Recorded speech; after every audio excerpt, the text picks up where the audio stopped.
नमस्कार साथियों, कैसे हैं आप सभी। आशा करते हैं कि आप स्वस्थ होंगे, सुखी होंगे और प्रसन्न होंगे। जैसा कि हम अष्टावक्र गीता की धारा में अपने ज्ञान को, अपनी मुक्ति को, अपने बोध को समझने का प्रयास करते हैं, क्योंकि इस सांसारिक जीवन में जो भी गतिविधियां हैं, जो भी चैलेंजेस हैं, क्या हम उसको सही तरीके से अपने जीवन में धारण करके उसको प्रकट करते हैं और उसको जानने का प्रयास करते हैं। क्योंकि इस व्यस्तता से भरी जिंदगी और इस तरीके के आने वाले जो आ, वस्तुएं हैं और जिनको हम अपने भावों और अनुभवों से टैकल करते हैं, क्या वो टैकल करने का जो तरीका है वो अच्छा है या बुरा है, इसका निर्णय कौन करेगा। इसका निर्णय करने के लिए जरूरी है कि आपका जो बोध है वो आप किस तरीके से उसको जो है समझते हैं और जानने का प्रयास करते हैं। तो इसी को समझने के लिए हम अष्टावक्र गीता जो है आपके साथ साझा करते हैं, आपके साथ संवाद करते हैं और इसमें जो दिए हुए सूत्र हैं, क्योंकि इसी सांसारिक जीवन से निकलकर अष्टावक्र और राजा जनक ने उस आत्मबोधित हुए, आत्मज्ञान को प्राप्त हुआ। आत्मज्ञान को प्राप्त होने के साथ उन्होंने अपने बातों से जो सांसारिक जीवन में जी रहे लोग हैं उनकी मुक्ति के लिए उन्होंने जो है अलग अलग संदेश दिए, अलग अलग जो है काम किए। तो आइए देखते हैं और समझने का प्रयास करते हैं कि ऐसी कौन सी बातें हैं जिसको अगर हम अपने जीवन में धारण करते हैं तो उससे जो है आपको अच्छी जो है एक निर्णय जो है आप में लेने की जो है क्षमता डेवलप होगी। तो आइए देखते हैं। प्रकृत्या शून्यम चितो यह प्रमाद अभाव भावना निद्रितो बोधित इव क्षीण संसरणो ही सा। राजा जनक कहते हैं कि जो स्वभाव से शून्य चित वाला है, जिसमें विषय संबंधी वृत्तियां नहीं उठती, तथा जो विषयों का सेवन प्रमाद पूर्वक करने वाला है, अर्थात टालता है कि चलो फिर कर लेंगे, ऐसा मनुष्य सोता हुआ दिखने पर भी जागृत अवस्था में होता है। ऐसा लगता है मानो उसका संसार समाप्त हो गया है। इसके पहले के प्रकरण में राजा जनक अनुभूति का वर्णन करते हैं कि आत्मा को जान लेना ही पर्याप्त नहीं होता, अपितु उसे प्राप्त कर लेना ही सिद्धि है। यही परम पुरुषार्थ है। प्राप्ति के पश्चात भी चित्त की चंचलता को पूर्णतया शांत करने हेतु उसमें लगातार स्थिर रहना आवश्यक होता है, जिसके द्वारा कई जन्मों के संस्कार रूप वासना रूपी बीज को पूर्णतया समाप्त किया जा सके। जब ये वासना रूपी बीज विनष्ट हो जाता है तभी उसे कैवल्य पद की प्राप्ति होती है। ऐसा मनुष्य कण कण में अर्थात सर्वत्र उस अद्विभाजित आत्मा को देखता है। यही आत्मज्ञान की अवस्था है। इस प्रकरण में राजा जनक मुक्ति का वर्णन कर रहे हैं, जो आत्मज्ञान की अवस्था है। आत्मज्ञान की अवस्था पे आने पे जो है मुक्ति का जो है वो निर्माण होता है। आत्मज्ञानी में भी अगर इच्छा तथा वासना रूपी बीज का थोड़ा सा भी अंश रह गया तो वह फिर समय देखकर उपज सकता है। तो जो आत्मज्ञानी है, अगर उनके अंदर किसी भी प्रकार की जो वासना है, अगर उसका बीज थोड़ा सा भी पड़ा रह गया तो उससे जो है वो जो है वो कहीं भी किसी भी समय जो है उपज सकता है। तो इस बीज की समाप्ति ही मुक्ति है। राजा जनक कहते हैं कि आत्म स्वरूप को प्राप्त हुआ ज्ञानी स्वभाव से शून्य चित वाला अर्थात शांत चित वाला होता है। आत्म स्वरूप को प्राप्त हुआ ज्ञानी मतलब कि जो आत्मा को समझ गया है, ऐसा जो ज्ञानी है वो स्वभाव से शून्य चित वाला है अर्थात शांत चित वाला होता है। तो जो आत्म स्वरूप को प्राप्त हो गया है उसका जो मन है वो शांत हो जाता है, वो चित्त हो जाता है, वो शांत मन चित्त वाला होता है। उसके मन से सारी इच्छा वासना और संस्कार जनित तरंगे शांत होकर मन की चंचलता नष्ट हो चुकी हैं। तो उसकी जो भी मन की इच्छाएं हैं, वासना है और जो संस्कार जनित तरंगे हैं वो शांत होकर उनकी जो मन की चंचलताएं हैं वो नष्ट हो चुकी हैं। अब उसमें संकल्प विकल्प की भावना नहीं है। ऐसी स्थिति को प्राप्त हुआ ज्ञानी हमेशा जागृत अवस्था में रहता है। ऐसी स्थिति को जो प्राप्त हो जाते हैं ज्ञानी, वो सदैव जागृत अवस्था में रहते हैं। सुप्तावस्था में भी सिर्फ शरीर का थोड़ा सा ही भाग सोता है, थोड़ा विश्राम कर लेता है, परंतु चेतना कभी भी नहीं सोती। जो सुप्तावस्था में ये शरीर है, ये थोड़ा सा जो इसका भाग है वो सोता है, बाकी विश्राम कर लेता है। वो निद्रावस्था में भी जागती रहती है। सोना चेतना का स्वभाव नहीं होता। इसलिए जनक कहते हैं कि मैं आत्मस्वरूप हूं, अतएव मैं सोता हुआ प्रतीत होते हुए भी हमेशा जागृत अवस्था में रहता हूं। शरीर सो जाता है परंतु आत्मा कभी नहीं सोती। आपका जो शरीर है ये सोता है, परंतु आत्मा जो है कभी भी नहीं सोती, वो हमेशा जो है जागृत रहती है। इस तरह आत्मा में स्थित हुआ योगी संस्कार से मुक्त है, संसार से मुक्त है। ऐसा जो आत्मा में स्थित योगी होता है वो संसार से मुक्त होता है। संसार से उसकी किसी भी प्रकार की कोई भी संबंध नहीं होता। ऐसा मनुष्य अगर संसार विषयों की कामना करता है तो वो वासना और प्रवृत्ति से युक्त होकर प्रमादवश करता है। जो ऐसा मनुष्य है वो संसारिक विषयों की कामना करता है और उसी में जो है वो प्रवृत्त रहता है, उसी में जो है लगा रहता है। आत्मज्ञानी के क्रियामाण कर्म तो बंद हो जाते हैं, क्योंकि कर्तापन नहीं रहता, इसलिए उसके कर्म संग्रहित नहीं होते और जुड़े हुए कर्म भी आत्मज्ञान से नष्ट हो जाते हैं। तो उसके जो कर्म हैं वो किसी प्रकार से किसी तरीके से जुड़े नहीं रहते और जो आत्मज्ञान है वो नष्ट हो जाता है, क्योंकि कर्मों का जो नाता है वो मन से होता है और जब मन ही नहीं होगा तो कर्म कैसे होगा। परंतु पूर्व जन्म में किए गए कर्म जिनसे यह शरीर तथा जीवन प्राप्त हुआ है उसे इस जन्म में आत्मज्ञान होने के पश्चात भी भोगना पड़ता है। तो आपके कर्म जो है वो फलीभूत होते हैं, वो सामने प्रकट होते हैं, वो जाहिर करते हैं और इन कर्मों के परिणामों को भोगे बिना मुक्ति नहीं मिलती है। तो ये जो कर्म हैं इनके परिणामों के बिना जो है भोगे मुक्ति आपको नहीं मिलती। इसलिए आत्मज्ञानी को भी शेष प्रारब्ध कर्मों को भोगना अनिवार्य होता है, तभी मुक्ति प्राप्त होती है। यदि उन्हें नहीं भोगा जाएगा तो वो बिना भोग किए हुए कर्म अपना पुनः प्रभाव दिखाते हैं। इसलिए जनक कहते हैं कि मैं अब विषय वासना से मुक्त हूं। तो जनक को इस बात का बोध है कि वो अब किसी भी विषय वासना के प्रति उनका लगाव नहीं है।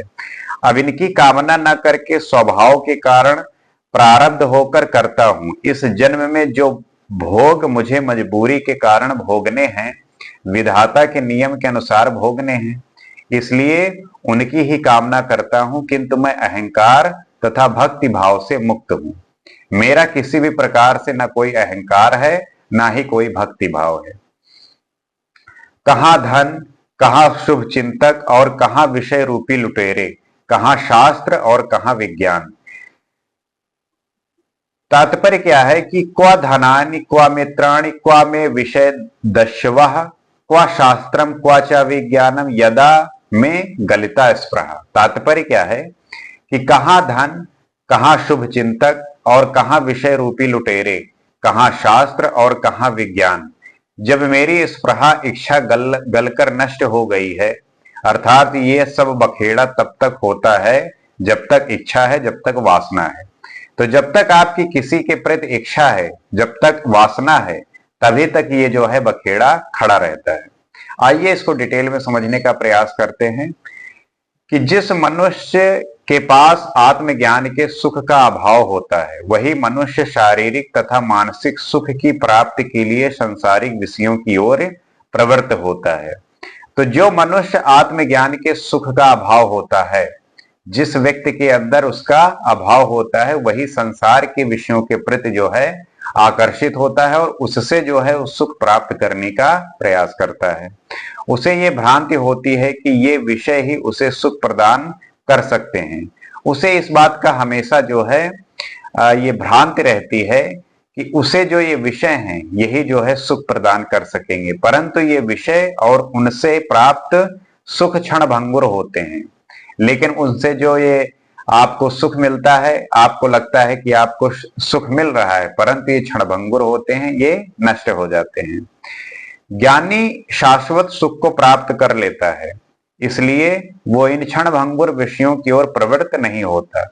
लेकिन जो ज्ञानी है वो शाश्वत सुख को जो है प्राप्त कर लेते हैं, इसलिए वो इन क्षण भंगुर विषयों की ओर प्रवृत्त होते ही नहीं। पता है कि ये बहुत क्षणिक और टेम्परेरी टाइम में जो है खत्म हो जाएंगे, उसके अंदर इनको प्राप्त करने की कामना ही नहीं होती। इनको प्राप्त करने के अंदर उनके अंदर किसी भी प्रकार की इच्छा और कामना होती ही नहीं। परम मिल जाने पर तुक्ष की कौन कामना करता है। धन, शुभचिंतक, विषय भोग, शास्त्र, ज्ञान इत्यादि मनुष्य की वासना की पूर्ति के साधन मात्र हैं। धन हो गया, शुभचिंतक हो गए, विषय भोग हो गया, शास्त्र हो गया, ज्ञान हो गया, ये सिर्फ मनुष्य की वासना की पूर्ति के साधन है। जब तक वासना अंदर है तभी तक ये अनमोल है, उपयोगी और महत्वपूर्ण प्रतीत होते हैं। जब तक ये वासना आपके अंदर विद्यमान रहती है तभी तक ये आपको जो है अनमोल लगते हैं, उपयोगी लगते हैं और महत्वपूर्ण प्रतीत होते हैं।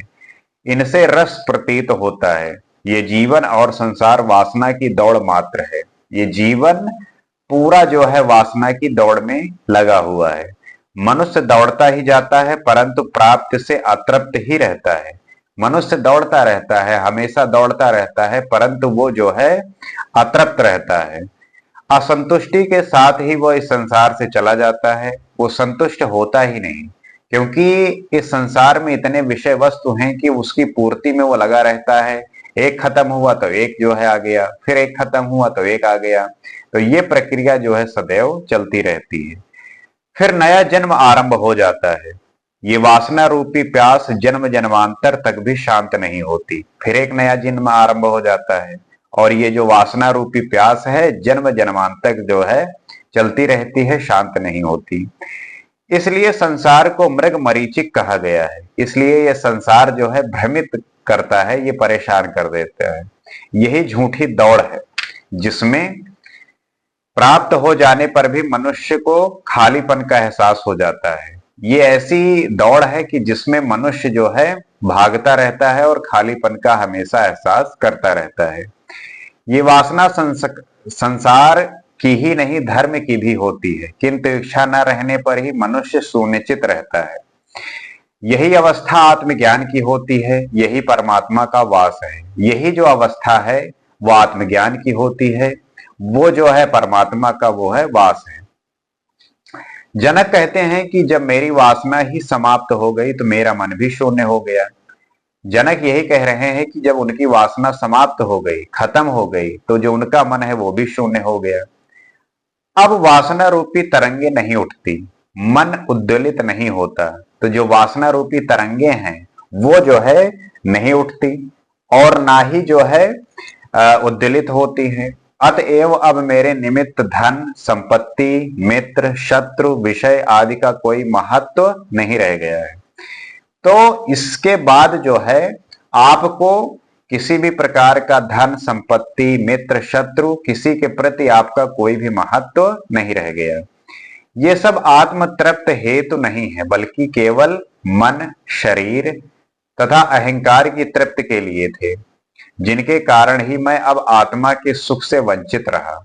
इन विषयों ने ही चोर की भांति मेरी आत्मा को चुराया, अब मैं उसे फिर से पा करके सुखी हूं। तात्पर्य आप समझ गए होंगे कि जब आत्मबोध होता है तो जो संसारिक विषय वस्तुएं हैं उससे आप जो है आपका किसी भी प्रकार से संबंध रहता नहीं, बचता नहीं। विज्ञाते साक्षी पुरुषे च परमात्मनि चेश्वरे नैराश्य बंध मोक्षे चाना चिंता मुक्तये मम। साक्षी रूप जीवात्मा को, परमात्मा को और ईश्वर को जान लेने के पश्चात बंधन तथा मोक्ष के प्रति संपूर्ण रूप से आशा रहित हो जाने के पश्चात मुझे स्वयं की मुक्ति की भी चिंता नहीं है, ऐसा राजा जनक कहते हैं। राजा जनक क्या कहते हैं कि साक्षी रूप जीवात्मा ईश्वर परमात्मा के विषय में अच्छी तरह जानकर बंधन और मोक्ष आदि की कोई चिंता नहीं रह गई है। मतलब कि उस ईश्वर की जो परमात्मा के प्रति जानने की, बंधन की और मोक्ष की जो चिंता है वो नहीं रह गई है। जीवात्मा तथा ईश्वर की जानकारी होने पर यह निश्चित हो गया है कि दोनों ही सोप अधिक हैं। जीव में अल्प तत्व की उपाधि है, जबकि ईश्वर में सर्वज्ञ की उपाधि है। जीव में जो है अल्प एक उपाधि है, लेकिन जो ईश्वर है वो सर्वज्ञ है। चैतन्य स्वरूप ब्रह्मा ही उपाधि भेद से जीव तथा ईश्वर रूप में व्यवहत होता है। वो ब्रह्मा निरुपाधिक है, परंतु व्यवहार में सोप अधिक भासता है। जब दोनों उपाधियों का त्याग कर दिया जाए तो सिर्फ चेतन ही शेष रह जाता है। वो बचा हुआ चेतन ही जीव का वास्तविक स्वरूप है। इसी को तत्वमसि व तुम हो आदि महावाक्य कहते हैं। तथा शिष्य जब पूर्ण रूप से तैयार होता है तो उसे उसी समय अनुभव हो जाता है कि वो ब्रह्मा है। इसलिए जीव तथा ईश्वर के स्वरूप का बोध होते ही बंधन तथा मोक्ष की बातें व्यर्थ की साबित हो जाती है, क्योंकि मुक्त की बातें वही करता है जो बंधन में बंधा है। मुक्ति की बातें वही करता है जो बंधन में बंधा हुआ है, और जो बंधन से मुक्त है वो क्यों ही बात करेगा। जिसका मुक्त स्वभाव हो उसके हेतु मुक्ति का प्रयास करना बेकार होता है। सभी प्रकार की चिंताओं से मुक्त होने की बात करते समय राजा जनक इसी बात का स्पष्टीकरण कर रहे हैं। इस सूत्र में एक संकेत स्पष्ट रूप से मिलता है कि जब तक तुम आदि शब्दों का अर्थ स्पष्ट नहीं हुआ तब तक कोई ना कोई चिंता लगी ही रहेगी। तात्पर्य यही है कि जब तक आप विषय वस्तुओं में आप लगे हुए हैं, there is nothing to say that कि जो विषय वस्तु है, जो सब्जेक्ट है, जिसके प्रति आपकी आसक्ति है, वो सदैव लगी रहती है। वो कभी खत्म नहीं होती, वो पूर्ण नहीं होती। ये निरंतर जो है आप इसी चक्र में घूमते रहते हैं, और ये इतनी मायावी है, इतनी लुभावनी है कि आपको इससे निकलने नहीं देती। जब आप निकलने नहीं देती तो आप इसी साइकिल में, इसी चक्र में घूमते रहते हैं, और समय आने पर धीरे धीरे आप जो है मृत्यु के निकट आते हैं, और आप किसी भी समय आपकी मृत्यु हो सकती है। इस बात को समझने के लिए, जानने के लिए, ये बोध पाने के लिए कि मेरी जो यूटिलिटी है, मेरी जो आइडेंटिटी है, उसका क्या डिफाइन है, उसको कैसे हम प्रिपेयर कर सकते हैं, वो हमारी क्या उत्कंठा है जो हमें उसके लिए ले जा रही है, क्या हमारे अंदर वो आग है, क्या हमारे अंदर वो दम है कि उसे ले जाके हम वहां पे पहुंचा सके। ये हमारी कैपेबिलिटी है और हमारी ये बोध है। इस बोध को बिना साधे, इस बोध को बिना जाने, जब तक आप बेहोशी में जिएंगे, आप क्या कर रहे हैं क्या नहीं कर रहे हैं इसका आपको होश नहीं रहेगा। तो जब तक आपका ये दिमाग, जब तक आप बेहोशी में हैं, आपको होश नहीं कि आप कर क्या रहे हैं।